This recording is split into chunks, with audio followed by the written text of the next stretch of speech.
Monday, I put some real goddamn effort into my Halloween content. I'm dressed as a pumpkin!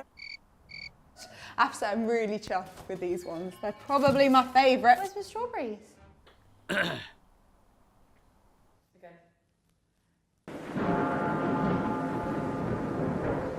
Okay, I might not have put as much effort into the showmanship of this recipe, but it's a really good recipe. Oh, I dribbled.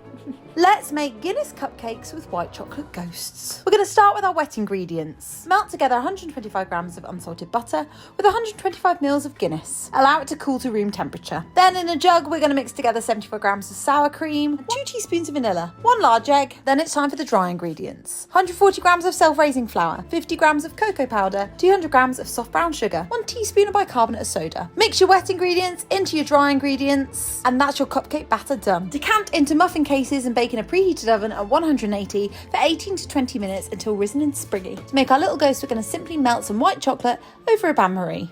Shape a teaspoon into ghosts on some greaseproof paper and then pop into the fridge to set.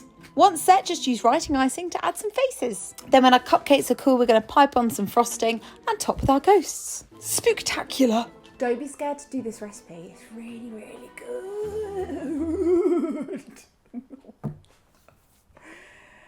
I'll whack a filter on.